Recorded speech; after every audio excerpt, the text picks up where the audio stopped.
حضرات یہ تھے پھکڑ مرادآبادی، یہ مشاعرہ و کوی سمیلن جگر منچ، اور جسے یہ راک ٹاک ایک انٹرنیٹ چینل ہے جو اپنے نیٹ ورکنگ کے ذریعے پوری دنیا کو یہ مشاعرہ اس وقت سنوا رہے ہیں۔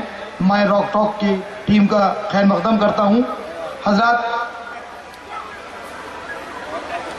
راکی ٹاک، حضرات مراد آباد حضرت جگر مراد آبادی کے نام سے پہچانا جاتا ہے، شہر جگر کہلاتا ہے۔ شہر جگر کی نمائندگی تسنیم صدیقی نے پوری دنیا میں کری، اور جس وقت اس شاعرہ کی موت ہوئی تو اس وقت وہ پوری دنیا پر شہر جگر کا نام روشن کر رہی تھی۔ اس کے بعد نصرت نگار صاحبہ نے شہر جگر کی نمائندگی پورے ہندوستان میں کی، غیر ممالک میں کی، لیکن مراد آباد سے کوئی ایسی شاعرہ نظر نہیں آتی تھی جس کی کتابیں پوری دنیا میں جائیں۔ کوئی کتابی شاعرہ نظر نہیں آتی تھی، لیکن خدا نے شہر جگر کی سنی، اور ایک ایسی شاعرہ شہر جگر کو ملی جو مشاعروں کے اسٹیج کے اوپر بھی بہت ذمہ داری کے ساتھ سنی جاتی ہے، رسائل میں بہت ذمہ داری کے ساتھ پڑھی جاتی ہے، اور وہ نام ہے ڈاکٹر مینا نقوی صاحبہ کا۔ تالیوں سے خیر مقدم کیجیے۔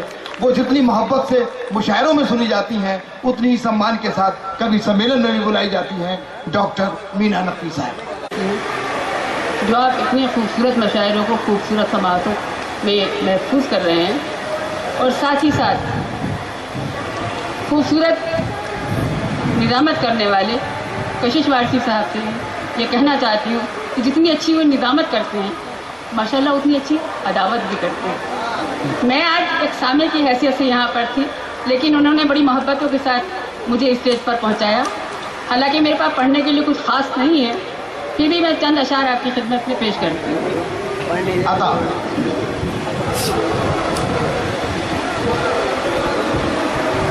عرض کرتی ہوں، مختلف لوگ مختلف قومیں، مختلف لوگ مختلف قومیں وقت پر یک زبان رہتے ہیں، مختلف لوگ مختلف قومیں وقت پر یک زبان رہتے ہیں، اور رنگ جس میں دھنک کے بکھرے ہیں اس کو ہندوستان کہتے ہیں۔ مختلف لوگ مختلف قومیں وقت پر یک زبان رہتے ہیں، اور رنگ جس میں دھنک کے بکھرے ہیں اس کو ہندوستان کہتے ہیں۔ ایک مطلب شعر سنیے۔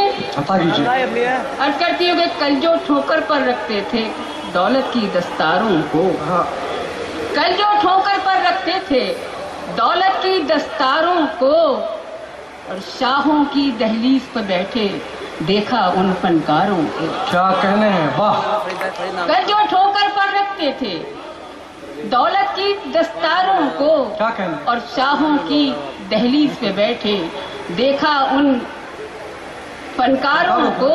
اور ایک شعر بالکل سچا شعر ہے، میں نے دیکھا ہے شعر کو، کہ بچے کی بیماری نے ماں بیچ دی جب بازاروں کو، بچے کی بیماری نے ماں بیچ دی جب بازاروں کو، تب آخر کیوں شرم نہ آئی دھرم کے ٹھیکے داروں کو، تب آخر کیوں شرم نہ آئی دھرم کے ٹھیکے داروں کو۔ اور شعر ہوتا ہے کہ سورج بیج جلن کیے بو کر دن بھر محنت کرتا ہے، سورج بیج جلن کے بو کر دن بھر محنت کرتا ہے، پھر بھی روک نہیں پاتا ہے سایہ دار چناروں کو، کیا کہنے، واہ واہ! پھر بھی روک نہیں پاتا ہے سایہ دار چناروں کو۔